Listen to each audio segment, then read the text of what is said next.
the darkness, my God, that is who you are. You are here, you are here, touching every heart. I worship you, I worship you. You are here, healing every heart. I worship you, I worship you. Even when I don't see, even when I don't see the work, even when I don't feel the working, you never stop, never stop working, never stop, never stop working.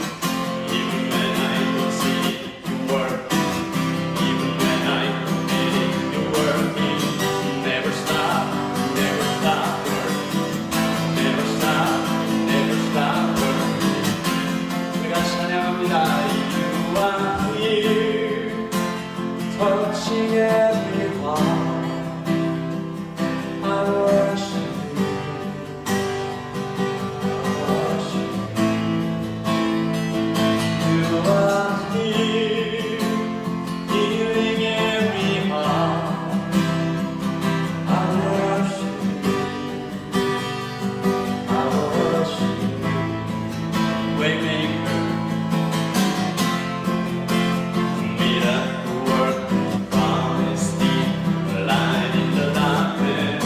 My God, that is who you are. Waymaker, miracle worker, promise deep, light in the darkness. My God, that is who you are. That is who you are. That is who you are. That is who you are. That is who you are. 다 함께 자리에 앉으셨어요? Even when I don't see it, you're working. Even when I don't feel it, you're working.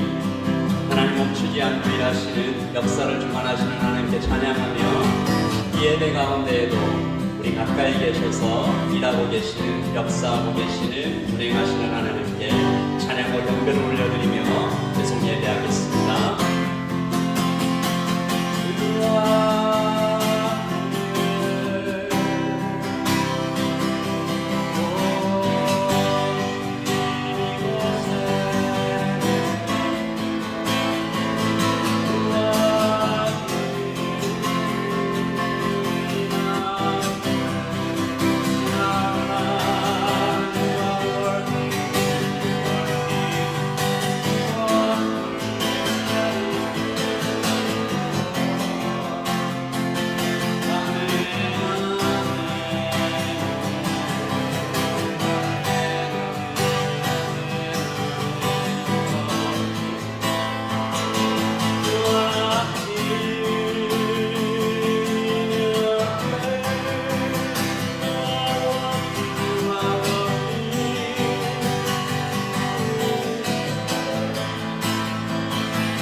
다시 회복되는 오늘의 예배가 되게 하여 주시옵소서. 주님을 만나는 예배 되게 하여 주시옵소서.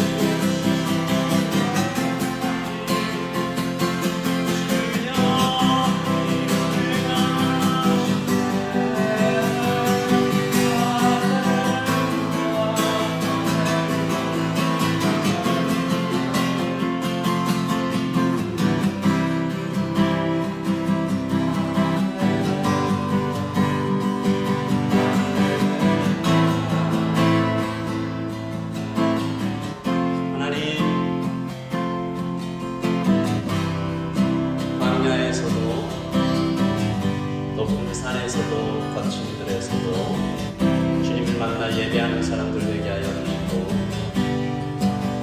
오늘의 예배를 통해서 우리에게 나아갈 길과 하나님의 말씀이 우리에게 어떻게 역사하고 계신지, 복음이 또한 왜 모든 문제의 해답인지,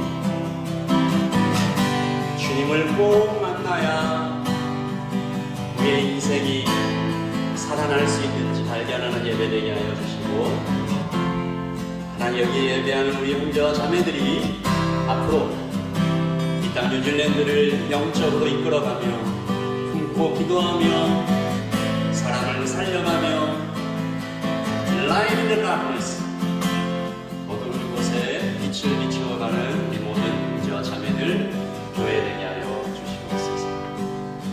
하나님 어려운 가운데도 주님 앞에 나와 예물을 드립니다. 하나님 예물이 쓰이는 곳곳마다 주께서 역사하여 주시고, 하나님께서 모든 재물의 주인이심을 우리가 날마다 고백하는 성도들 되게 하여 주시옵소서. 아직까지 어려움을 당하고 있는 이 목스베이와 YB와 하나님 오클랜드의 백성들 튀르키예와 아버지 하나님 지진의 피해로 고통받고 있는 형제와 자매들 이 땅 모든 지구촌 곳곳에 있는 하나님의 도움이 꼭 필요한 곳에 하나님 찾아가셔서 살아계신 하나님을 보여주시고 구원하여 주시옵소서. 하나님 예배 가운데 선포되는 말씀이 우리의 귀에 들릴 뿐만 아니라 마음에 깊이 새겨지며 복음이 우리의 삶을 실제로 변화시켜 나가는 것들을 감정과 말과 행동과 생각에 강력히 역사하신 복음을 체험하게 하여 주시옵소서. 감사합니다. 예수님의 이름으로 기도합니다. 아멘. 우리 하나님의 말씀 마태복음 13장 44절에서 46절까지 말씀 보겠습니다.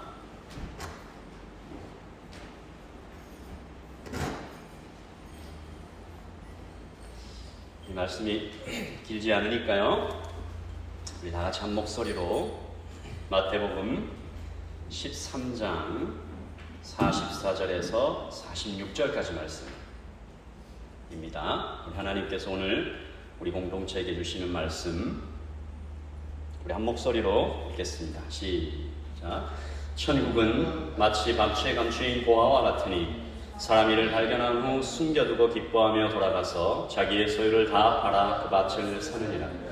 또 천국은 마치 좋은 진주를 구하는 장사와 같으니 극히 값진 진주 하나를 발견하며 가서 자기의 소유를 다 팔아 그 진주를 사느니라. 아멘. 하나님의 말씀입니다. 우리 하나님의 말씀 한번 읽으시면서 묵상하시죠. 네, 하나님의 말씀 함께 보겠습니다. 여러분, 라이트 처치 유튜브에 화요일부터 금요일까지 아침 기도 계속 올라오고 있는 거 아시죠? 여러분 매일 그 말씀을 함께 묵상하면서 라이트 처치가 같은 영적인 흐름 가운데 있었으면 좋겠다라는 생각이 듭니다. 여러분 하루도 빠짐없이 계속 그 말씀 묵상해 주시고, 저는 화요일부터 금요일까지만 하지만 여러분들은 또 매일 이렇게 하나님 말씀 앞에서 계속 이렇게 단련돼 가고 깊어져 가면 좋겠는데요. 지난 일주일간 이 아침 교도에서는 우리 예수님께서 들려주시는 천국에 대한 비유였습니다. 천국 하면 참 마음이 따뜻해지는데요. 기대가 되죠. 예수님께서 얘기해 주신 이 천국에 대한 주제는 이번 주는 씨앗이었습니다. 씨앗, seed. 이 천국은 씨앗과 같다. 이 두 가지 얘기를 하셨는데, 하나는 아주 작다. 그래서 겨자씨와 같다. 또 하나는 여러 가지 밭에 이 씨앗이 뿌려진다. 어떤 밭이었죠? 길가, 돌밭, 가시밭. 씨앗은 예수님께서 말씀이다 라고 설명해 주셨습니다. 말씀은 보입니까? 안 보입니까? 안 보이죠. 그러나 실체입니다. 리얼리티죠. 안 보이지만, 그러니까 창세기를 1장을 여러분이 읽어보시면 아시겠지만 보이지 않는 것이 보이는 것을 만들었다. 다시 말해서 말씀이 모든 보이는 것들을 창조했습니다. 아멘이십니까? 아멘. 말씀이 창조했습니다. 그래서 보이지 않는 이 말씀이 사실은 진짜 리얼리티인 거죠. 말씀은 죽은 자를 살리시며 홍해를 가르시며 역사를 이끄십니다. 별들이 지금 제자리를 지키고 있는 것, 생명이 죽고 태어나는 것, 우리가 하루아침에 일어나서 저녁에 잘 때까지 우리의 인생이 이렇게 유지되는 것, 그리고 아주 작은 단계로 들어가서 이 원자, 이 전자가 핵 주위를 돌며 물질이 그 모양을 유지하는 것도 다 하나님의 말씀 때문이다 라고 창세기 1장 14절 같이 읽겠습니다.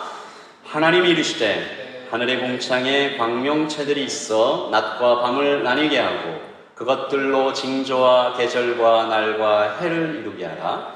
또 광명체들이 하늘의 궁창에 있어 땅을 비추라 하시니 그대로 되니라.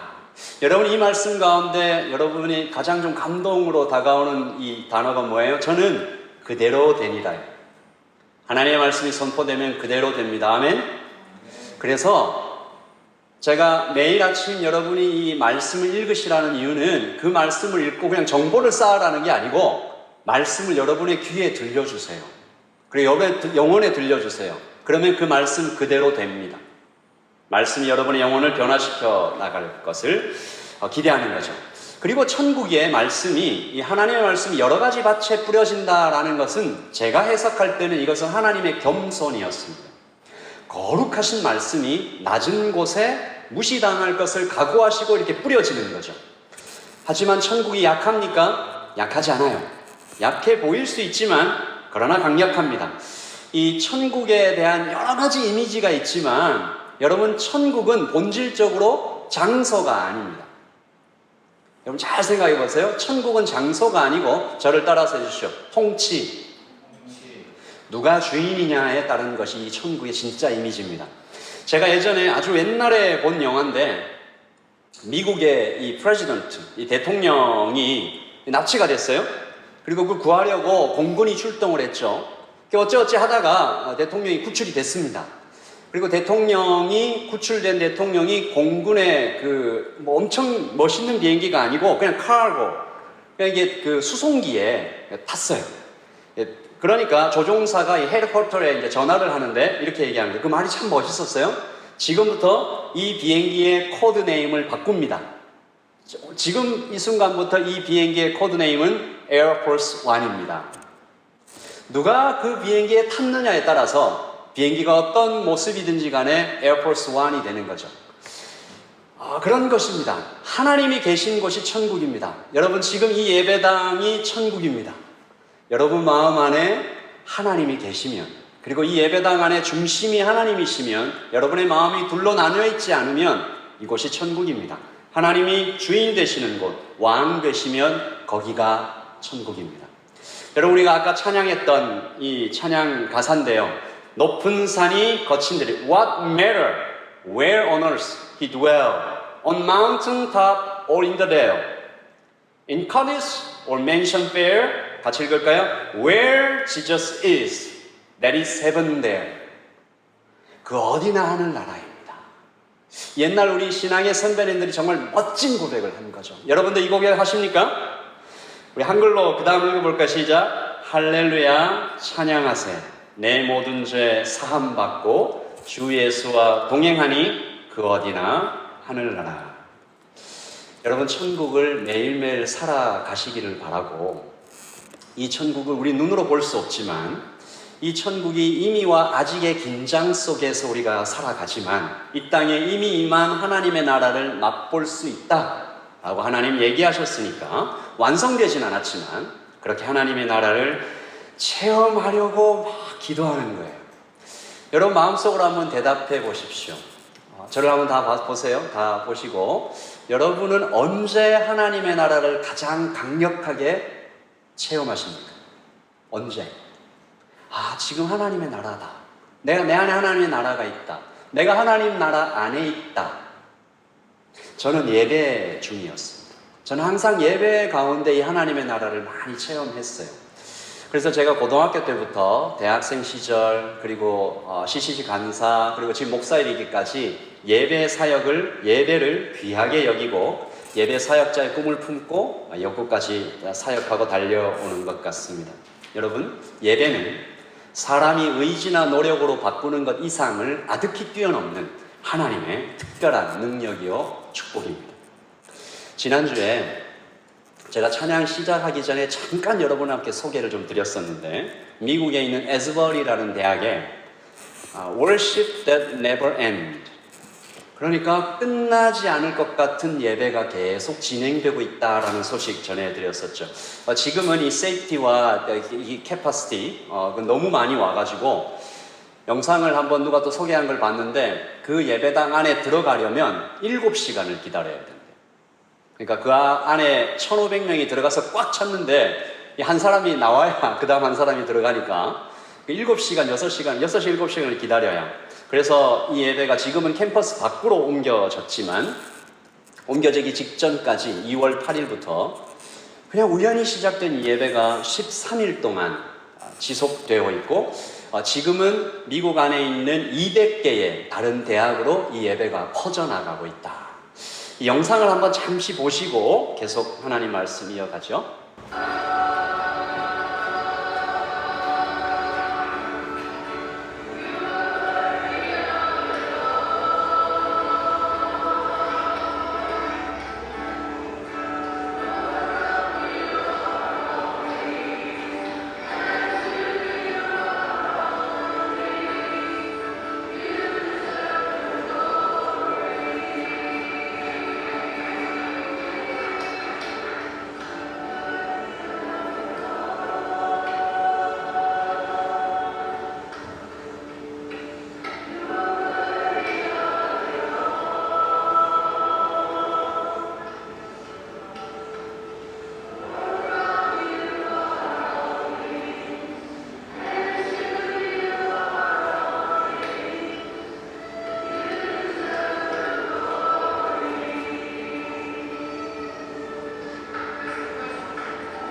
2월 8일에 한 20-30명으로 시작됐던 예배인데, 그때부터 계속 진행돼서 끝나지 않은 예배로 진행돼서 지금은 전 세계에 영향을 미치고 있는, 이 에스버리 대학에서 가르치고 계시는 메디슨 피어스라는 교수님이 이번 예배에 대해서 이렇게 말씀을 하셨습니다. 한번 잘 들어보십시오.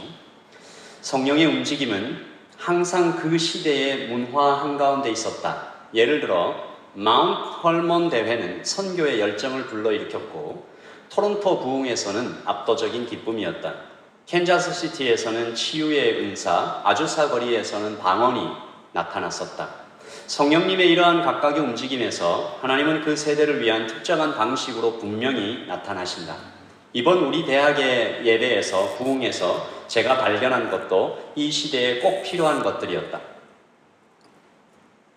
그 다음 볼까요?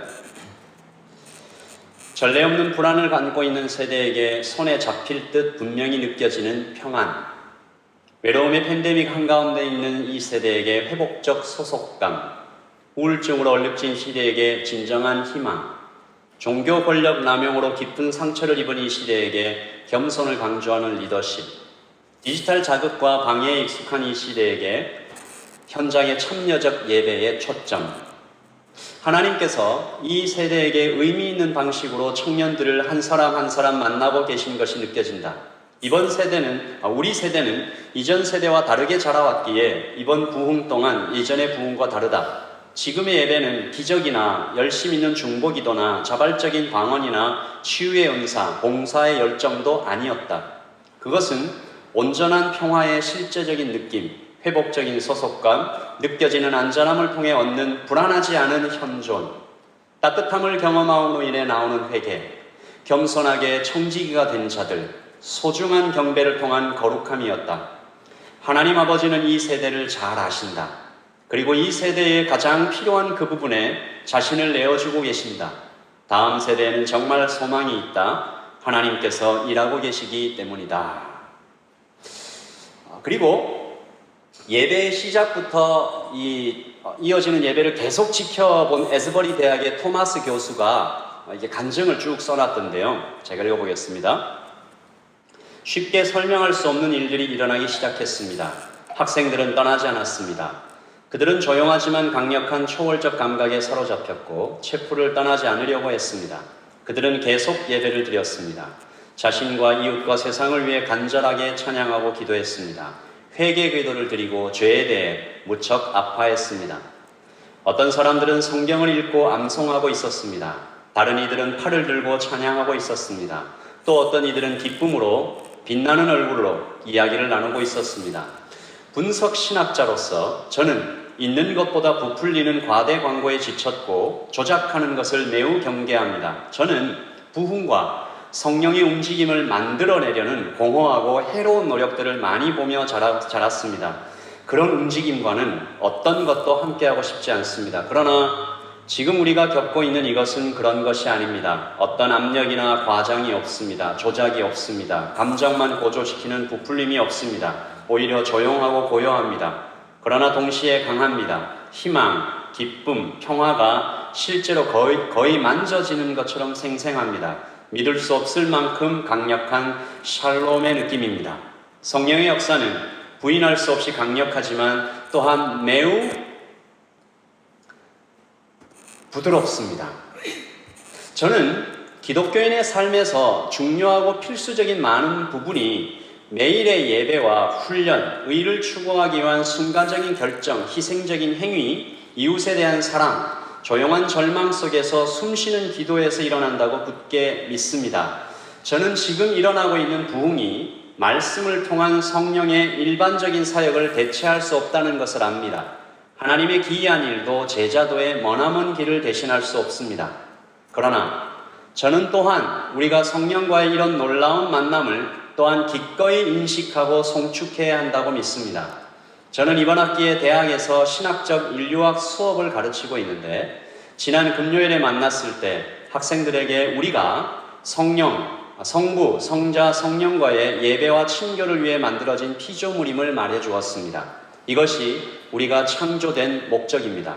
우리는 예배할 때보다 더 완전하게 살아있고 온전할 수 없습니다. 금요일 점심시간에 제 아들 조씨가 저를 찾아와 자기와 친구들이 무릎을 꿇고 함께 기도하였다고 말했습니다. 그 무리에는 4사람이 있었고 그들은 각각 다른 언어로 기도하고 있었습니다. 나중에 아들은 천국에서도 이와 같을까요? 라고 물었습니다. 저는 마치 작은 천국의 조각이 여기 지상에서 우리에게 찾아온 것과 같다고 생각했습니다. 여러분, 저는 이 에스버리 대학에서 일어난 이 부흥의 현장을 직접 맛본 사람들이 앞으로 어떻게 살아갈까, 이것에 대해 좀 기대하게 됐습니다. 예를 들어서 이 세상의 역사가들도 미국에서 일어났던 2차 대각성 운동, 즉 조나단 에드워드가 이끌었던 이 부흥 운동 때문에 미국에서 노예 제도가 끝났다. 그 부흥 운동에 참여했던 사람들 때문에 미국의 노예 제도가 끝났다라는 사실을 세상의 역사가들도 기록하고 있는 거죠. 마찬가지로 하나님께서 우리 세대에 이 위대한 부흥으로 어떤 열매를 맺어 가실까? 그러므로 여러분들과 저는 특별한 예배를 경험해야 되는 것이죠.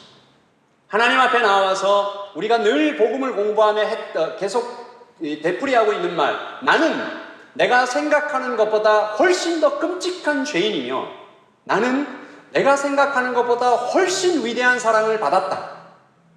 그 마음으로 예배하러 나아갈 때 하나님 나에게 좀 특별하고 신비롭고 강력한 하나님의 임재를 보여주십시오. 그 임재가 우리 앞에 체험되지 않는 한 우리는 세상에서 올바로 살아갈 수가 없습니다.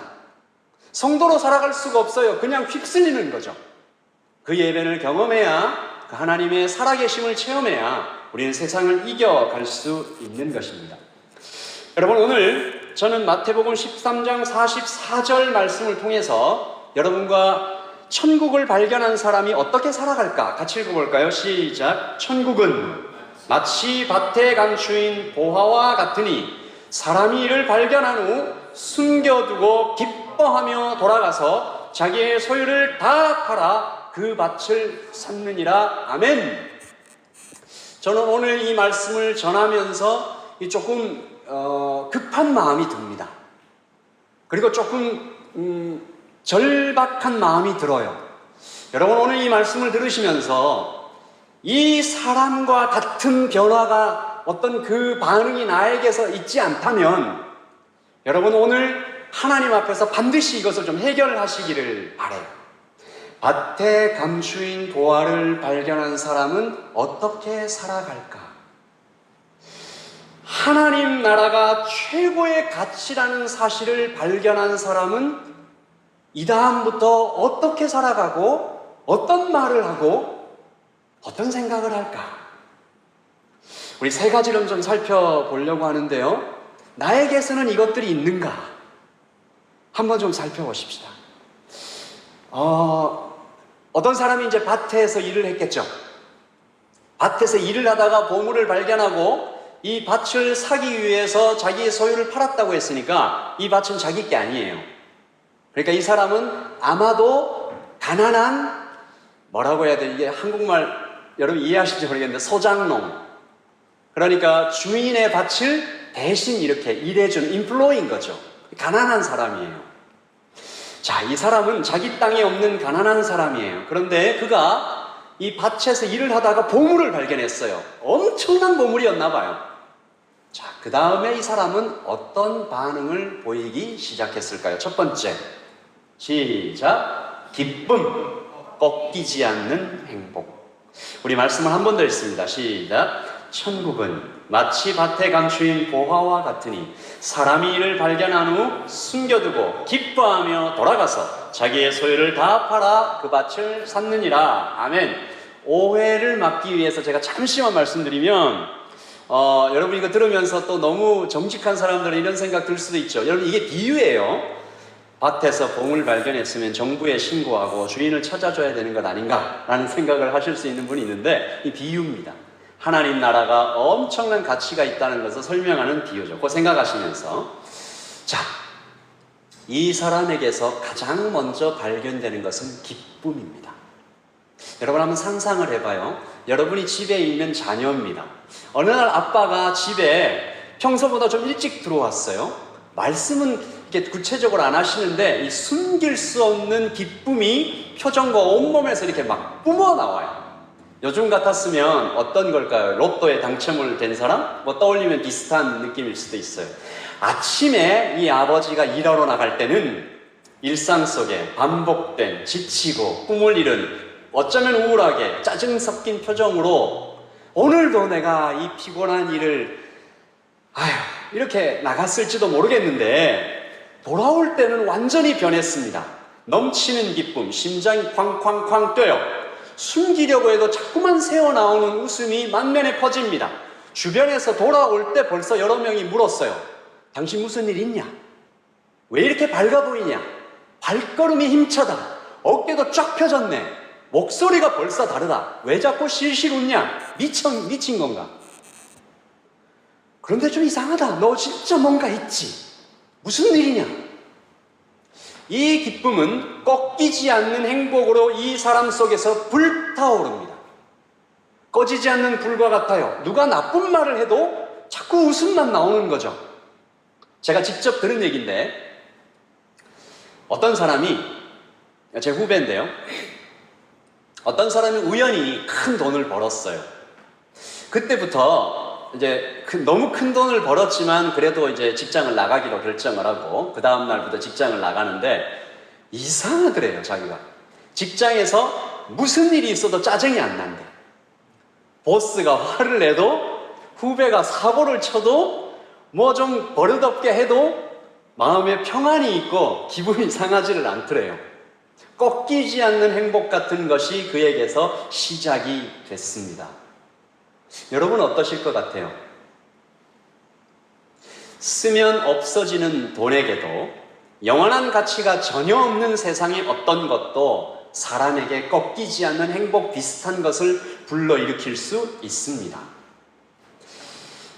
우리는 하나님을 믿고 있습니다. 영원하신 하나님을 우리의 아버지로 모시고 있어요. 우주보다 크신 하나님의 사랑을 하나님께서 무한대로 우리에게 쏟아 부어주고 계십니다. 그러면 그것을 제대로 발견한 사람에게는 어떤 행복이 솟아나와야 될까요? 주님은 하나님의 나라를 품은 사람이 누리게 될 기쁨을 기대하고 또 기대해라. 여러분, 마약이나 다른 중독에 사람들이 빠지는 이유는 그 마약을 했을 때, 어떤 중독을 했을 때 치솟아오른 도파민 때문이죠. 그것이 주는 쾌락을 다른 어떤 것도 대신할 수 없기 때문에 계속 빠지고 빠지다가 결국 그 중독에서 헤어나오지 못하고 몸 다 망치고 죽는 거잖아요. 망하는 거잖아요. 존 파이퍼라는 신학자가 기가 막힌 말을 했습니다. 여러분 한번 보시죠. 우리의 문제는 세상을 너무 기뻐하는 것이 아니라 주님을 덜 기뻐하는 것에 있다. 우리가 예수님 안에서 가장 기뻐할 때 예수님은 가장 영광을 받으시는데, 같이 읽읍시다. 시작. 예수님은 인간에게 가장 많이 주실 때에 가장 기뻐하시며 인간은 예수님으로부터 가장 많이 받을 때 가장 기뻐할 수 있다. 여러분, 우리와 예수님의 관계가 얼마나 기가 막혀요. 예수님은 무한하신 분인데 여기 있는 우리 준이에게, 창우에게, 우리 아내에게, 우리 희준 성도님에게, 소희에게 막 쏟아 부어주실 때 예수님은 가장 행복하십니다. 그리고 우리는 예수님에게 받을 때에 더 많이 받으면 더 많이 받을수록 우리는 행복할 수 있다. 제가 최근에 2명의 청년에게 이런 말을 했습니다.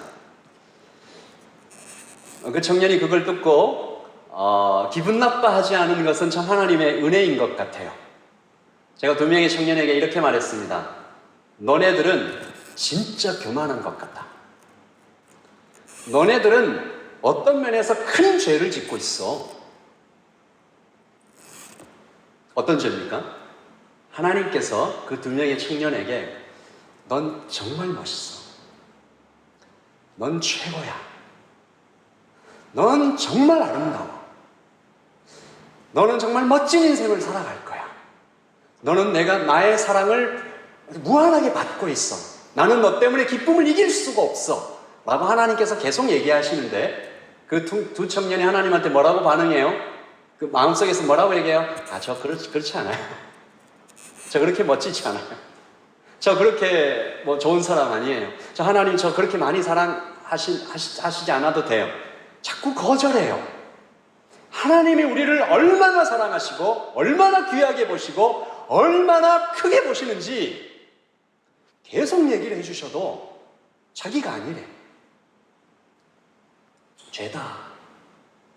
하나님이 우리를 향해서 말씀하시는 걸 그대로 받아라. 내가 나를 바라볼 때 그렇게 보이지 않아도 하나님이 그렇다고 하면 알겠습니다. 하나님, 제가 그렇게 귀한 사람이군요. 제가 그렇게 위대한 사람이군요.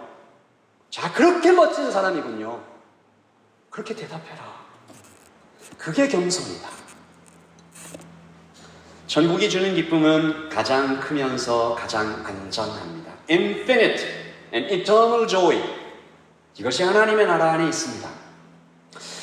여러분, 이 하나님의 나라는 그러면 어떻게 경험할 수 있는가?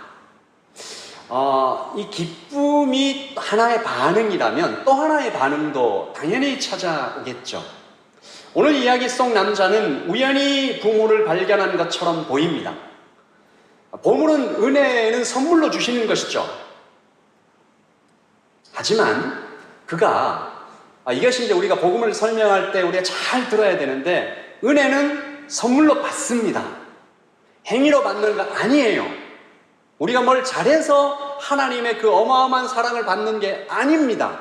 그러나 그가 정말로 주님을 발견했다면, 그가 정말로 보물을 발견했다면 그에게서 반드시 나타나는 또 하나의 반응이 있습니다. 이 반응이 나타나지 않으면 그는 적어도 아직 하나님을 제대로 알고 있지 못한 거죠. 같이 시작. 가치의 역전. 천국은 마치 밭에 감추인 보화와 같으니 사람이 이를 발견한 후 숨겨두고 기뻐하며 돌아가서, 같이 시작. 자기의 소유를 다 팔아 그 밭을 사느니라. 가치의 역전이 일어나야 됩니다. 일어납니다. 그러니까 이거죠. 그 전까지는 이게 너무 소중했어요. 너무 좋았어요. 그런데 지금부터는 가치 없게 느껴져요. 별로 중요하게 생각되지 않아요. 그리고 옛날에는 그 사람이 그 밭을 뭐 얼마나 소중하게 생각했겠어요. 근데 지금부터는 이 밭이 막 어마어마하게 중요한 거예요. 어느 정도로 중요합니까? 이 남자는 자기의 소유를 급하게 팝니다. 급하게 팔아야 되니까 당연히 싸게 팔았겠죠. 마구 팔아치웠겠죠. 5,000불짜리 차가 있는데 이걸 그냥 1,000불에 팝니다. 500불짜리 휴대폰도 그냥 50불, 100불에 그냥 빨리빨리 팔아요. 세탁기, 냉장고. 새로 산 옷, 조금만 있으면 만기되는 적금, 뭐 등등등 다 빨리빨리 팔아서 현금을 만들어요. 내가 가진 어떤 것도 밭에서 발견한 그 보물보다 좋지가 않아서 최대한 빨리 저 밭을 사는 거죠. 그러면 100배, 1000배, 만배의 가치를 얻기 때문에 천국을 발견한 사람에게는 이렇게 가치의 역전이 일어납니다. 이전에 즐겼던 세상 일이 이제는 가치 없게 느껴지고, 옛날에는 아주 중요했던 것들, 여러분에게 지금 뭐가 중요하죠? 가족. 가족 중요하죠. 자존심, 더 좋은 차, 집, 성공, 쾌락, 이런 것들이 이제는 이것보다 훨씬 더 중요한 걸 내가 발견했기 때문에 어떤 것들은 아주 가치 없이 여겨지고, 심지어 어떤 거는 아예 싫어지기까지 합니다. 사도 바울이 아주 대표적인 사람이죠. 빌립보서 3장 8절입니다. 시작. 또한 모든 것을 해로 여김을 내 주 예수 그리스도를 아는 지식이 가장 고상하기 때문이라. 내가 그를 위하여 모든 것을 잃어버리고 배설물로 여김은 그리스도를 얻고. 해로 여긴다고 그랬어요. 예수님을, 내 이 보물을 얻기 위해서는 지금까지 내가 가지고 있는 것은 오히려 가치 없는 정도가 아니고 해로 여긴다. 여러분, 배설물로 여긴다라는 의미에 대해서 한번 잠깐 좀 생각을 해보십시다. 여러분, 아침에 다 화장실 다녀오셨죠? 화장실에서 아침에 이 큰 것을 배설했어요. 그리고 이제 물을 내리죠. 그 물을 내릴 때 아쉬워서 이렇게 막 쳐다보는 사람들이 있을까요? 막 내려가는, 죄송합니다, 지금 단어를 써서, 내려가는 똥을 보면서 아깝다, 한 번만 더 만져보고 싶다, 다 내려버리는 것은 너무하다, 이 정도 조금은 남겨둬도 괜찮지 않을까 라고 생각하면서 조금 남겨 소중히 간직하는 사람이 있다면 그는 어떤 사람일까요? 이것이 신기하게도 예수님을 믿습니다, 예수님이 나의 주인입니다, 예수님이 나의 왕입니다 라고 얘기하는 성도들이 매일 하고 있는 이상한 행동입니다. 세상의 것을 자꾸 남겨요. 소중히 간직해요. 어딘가에 내 마음 한구석에다가 세이빙 해놔요. 사도 바울은 최고의 학문, 로마의 관리, 당연히 꽤 있었을 재산을 다 팔아서 하나님의 나라를 살 때 눈물을 흘리며 고민 끝에 그것을 버리지 않았습니다. 만약 그랬어도 멋진 간증이었겠죠. 내가 예수님 따라가기 위해서 정말 마음이 아팠고 힘들었고 괴로웠는데 이거 다 버리고 지금 예수님 왔습니다. 멋진 간증이죠. 그러나 사도 바울은 한치의 주저함도 없이 버렸다는 겁니다. 그의 마음 안에 가치의 역전이 일어났어요. 배설물로 보여요. 가치의 역전은 이렇게 자연스러운 반응이기도 하지만 주님의 명령이기도 합니다. 주께서 우리에게 멋진 그림을 하나 보여주셨는데, 누가복음 12장 33절, 낡아지지 않는 배낭. 시작. 너희 소유를 다 팔아 구제하여 낡아지지 아니하는 배낭을 만들라. 곧 하늘에 둔 바 다함이 없는 보물이리. 하나님께 드린 것은 낡아지지 않는 배낭에 넣어 하늘에 저장해 놓은 것과 같다. 여기에서 구제하는 것과 하늘의 보물과의 관계가 우연이 아니잖아요. 이 사람은 분명한 목적을 가지고 하늘의 보물을 목표로 하고 구제하고 있는 것입니다. 하나님의 나라를 발견하는 사람에게 큰 기쁨, 꺾이지 않는 행복이 불타오릅니다. 여러분에게 이것이 있습니까? 예배하러 올 때, 하나님을 여러분의 마음에 떠올릴 때, 우리 주님을 찬양할 때, 여러분 안에서 이 꺾이지 않는 행복과 기쁨이 있어요? 두 번째, 여러분 안에서 가치의 역전이 일어났습니까?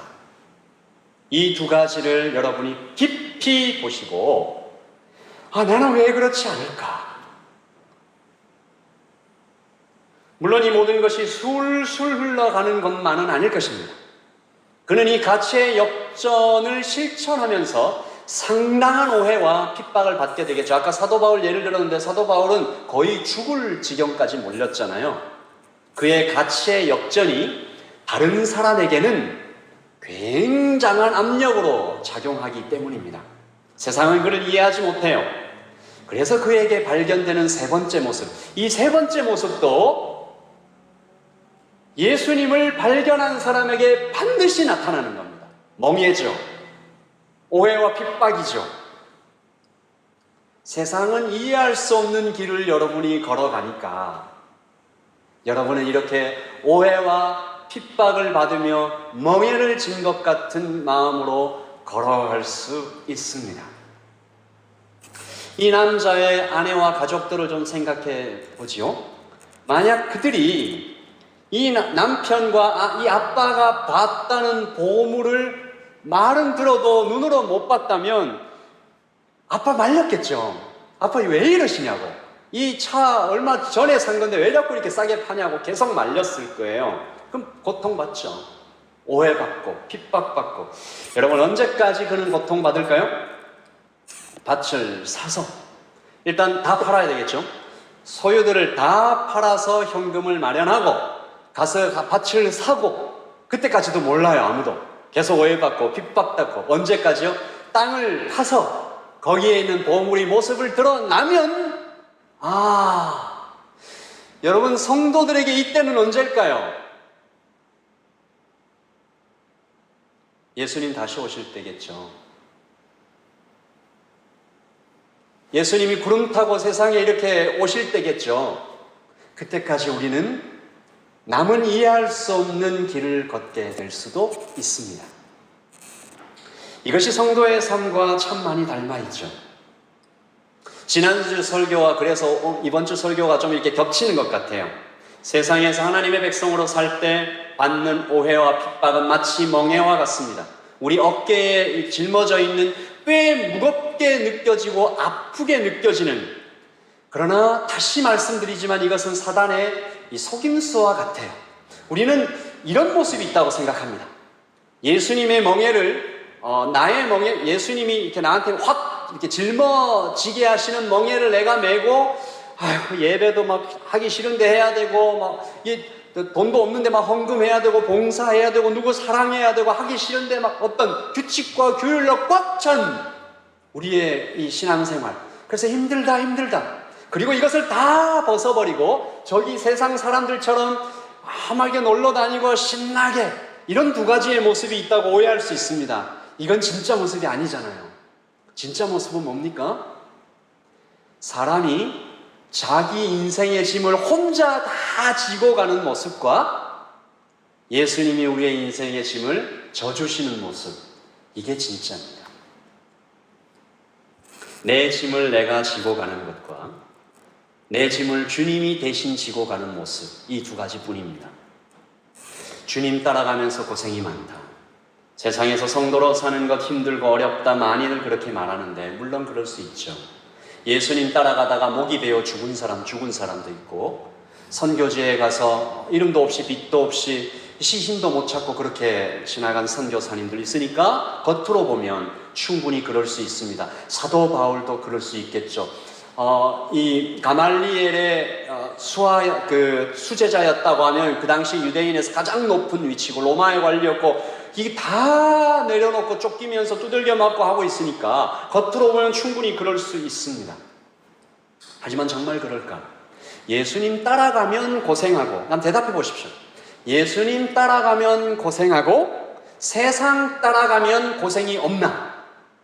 정직하게 한번 대답해 보십시오. 예수님 따라가면 고생하고 세상을 따라가면 고통이 없는가? 아니죠. 실제로 진짜 모습은, 인생을 통으로 볼 때 진짜 모습은요, 성공을 예로 들어 볼게요. 세상을 따라가면, 사단의 유혹에 빠져서, 속임수에 빠져서 따라가면 성공을 위해서 미친 듯이 달릴 때 친구도 잃고 건강도 잃고 이 풍요로운 삶도 잃고 그렇게 막 달려가는 것이죠. 다 잃습니다. 어찌어찌해서 성공을 하면 사단은 그에게 뭘 가르쳐 주나요? 뭘 보여주나요? 성공해도 공허하다. 그래서 어마어마한 돈을 가진 사람들이 자살하는 건 아닙니까? 또 다른 목표를 향해서 달리는 것이죠. 복음은 우리에게 매 순간 만족을 줍니다. 예수님은 우리에게 매 순간 만족을 줘요. 성공을 통해서 얻고 싶었던 모든 것을 이미 다 주셨다는 것이죠. 깎이고 부서지는 것 같을 때가 있습니다. 예수님 따라가다 보면 그게 안 좋아서 예수님 우리 안에서 꺼내시는 거잖아요. 마치 아브라함이 이삭을 바칠 때 결혼 안 하신 분들도 계신데 결혼하신 분들 하면 금방 상상이 되죠. 내 아들을 내가 데리고 가서 산 위에 올라가서 칼을 들어서 치려고 할 때 그 아버지의 고통은 상상할 수 없을 거예요. 죽는 것 같죠. 도대체 하나님 나한테 왜 그러시냐? 근데 그게 원래는 뭐였어요? 진짜는 아브라함을 살리시는 거였죠.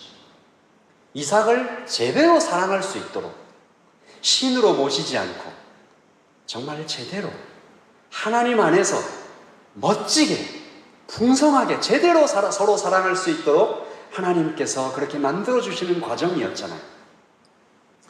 잠깐의 고통이 지나면 더 큰 만족이 우리를 찾아오는 것입니다.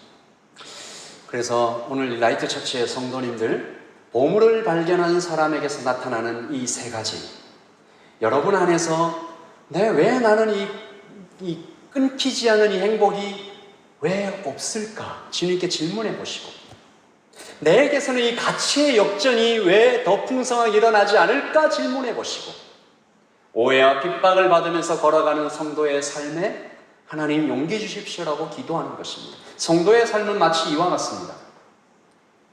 예수님을 발견했잖아요. 기쁨이 옵니다. 그리고 가치의 역전이 일어나요. 그런데 그 길을 걸어가는 내내 멍에 같은 또 오해와 핍박이 있습니다. 근데 이걸 지나갑니다.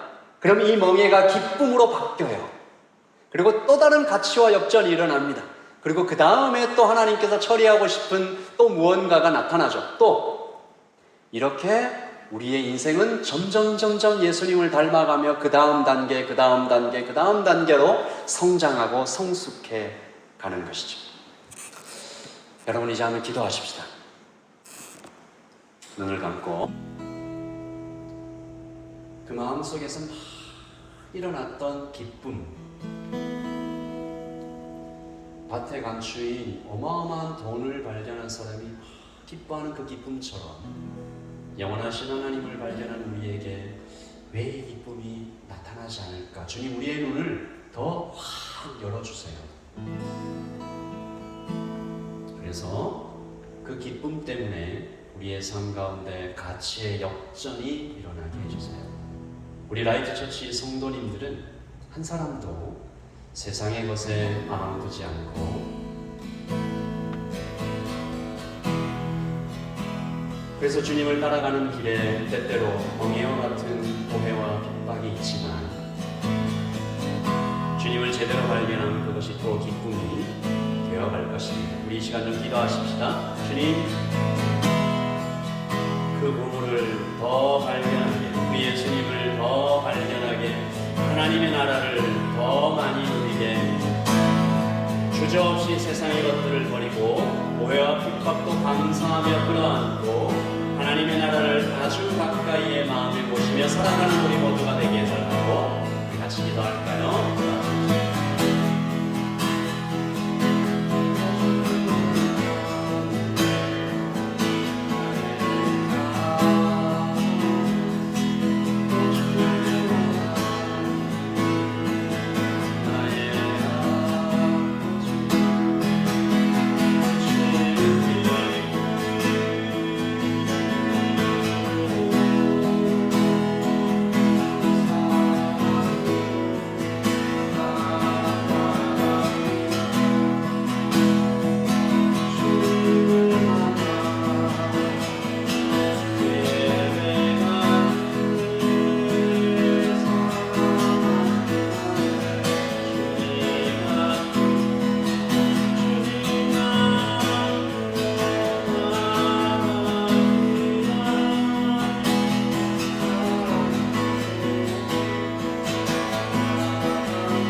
우리가 지금 하는 기도는 후회하고 결심하는 것이 아닙니다.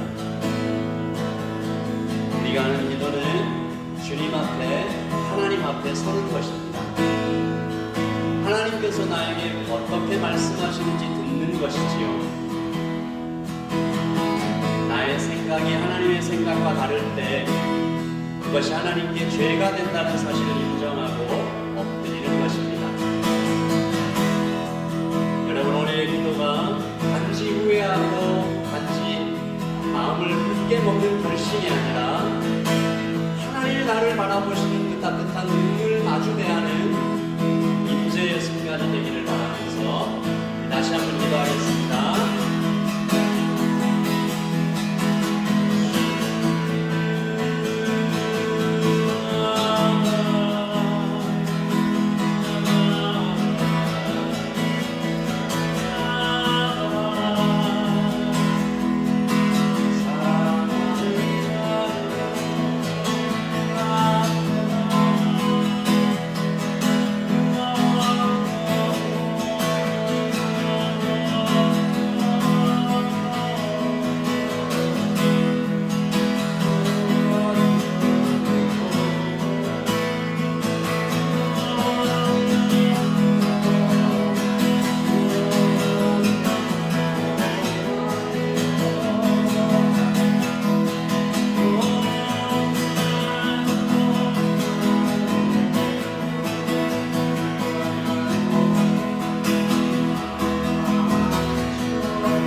예배를 마치고 돌아가서 우리 성도들이 만나는 사람에게도, 가정에도 또 오늘로 끝나는 것이 아니라 내일부터 시작될 세상 속에서의 삶에도, 또 오늘 우리가 만나야 할 그 누군가, 가정에서도 친구에게도 주님, 우리 안에 꺾이지 않는 기쁨과 사라지지 않는 평안이 불타오르게 하여 주시고,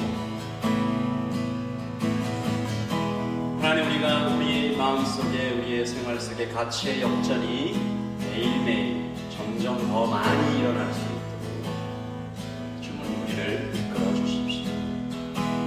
우리가 지고 있는 예수님의 멍에 우리 짐을 다 지고 가시는 예수님을 발견하게 하시고, 그렇게 예수님과 발맞춰 걸어갈 때 그 길이 또한 다시 기쁨으로 변화될 수 있도록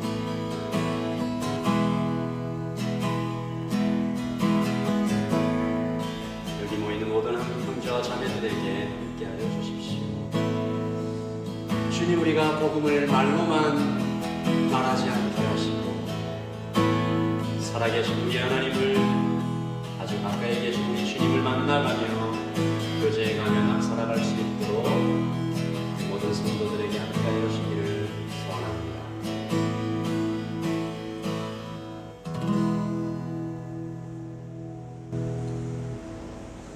지금은 우리 주 예수 그리스도의 그 크신 사랑과 예수님의 크고 깊고 놀라우신 그 은혜와 성령의 교통하시고 임재하시고 충만하심이 여기에 가치의 역전과 꺾이지 않는 기쁨과 예수님의 멍에를 기꺼이 지고 가는 믿음을 여기 모인 모든 성도들 가슴에 계속 간구하며 나아가는, 여기 모이는 모든 형제와 자매들 머리머리 위에, 그리고 가정과 직장과 만나는 모든 사람들에게 지금부터 영원토록 함께 있을지어다.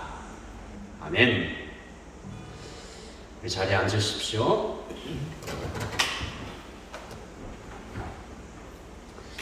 네, 예배를 마쳤습니다. 여러분, 일주일 동안 말씀드린 것처럼 또 화요일부터 우리 계속 매일 성경으로 말씀을 묵상하고 있는데, 예수님께서 십자가 길을 가실 때까지 이렇게 계속 이 말씀이 진행되거든요. 하나님의 말씀 가운데 사시기를 바라고, 여러분께서 계속 또 복음을 살아가셨으면 좋겠습니다. 더 많이 기뻐하시고 더 많이 행복하셨으면 좋겠고, 여러분 안에 가치의 역전이 더 많이 일어나면 좋겠고, 예수님이 내 짐을 계속 더 지고 가신다는 것을 더 많이 누려갔으면 좋겠습니다. 저는 하나님께서 이 라이트 처치를 개척하게 하시고, 또 정말 하나님의 말씀이 이루어지거든요. 하나님께 제가 오클랜드, 그리고 청년들, 청소년들 하나님 저 섬기기 원해요 했던 그 기도를 조금씩 이루어가고 계시다는 것을 제가 좀 계속해서 느끼고 있어요. 우리 계속 좀 말씀드리고 기도 제목을 요청하겠지만, 지지난주인가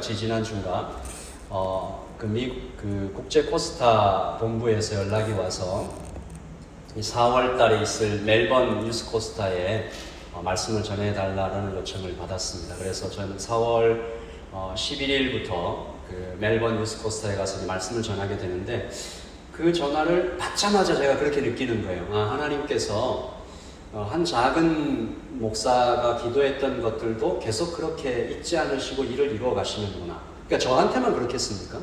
여러분들도 하나님을 향해서 무언가 하나를 딱 붙잡고 기도를 하세요. 하나님, 저는 이 사람들을 좀 섬기고 싶어요. 저는 하나님과 이렇게 걸어가면서 이런 삶을 좀 살고 싶어요. 그러면 하나님께서 여러분에게 그 꺾이지 않는 기쁨과 가치의 역전이 일어나면서 하나님께서 내 짐을 계속 지고 가시는구나. 그리고 하나님 나를 얼마나 귀히 여기시고 이렇게 변화시켜 나가시는구나 알게 될 겁니다. 여러분의 믿음이 그 마음이 이렇게 조금 떨어져 갈 때마다 하나님 뭘 하나씩 또 이렇게 주실 거예요. 제가 딱 그 시점이었던 것 같아요. 그러면 또 하나님께서 그 다음으로 인도해 가실 줄 믿고 여러분 라이트 처치 성도님들 계속해서 하나님의 빛으로 이번 한 주간 살아계시를 바라고 옆으로 가서 잠시 교제 나누면서 성도의 예배를 나누겠습니다.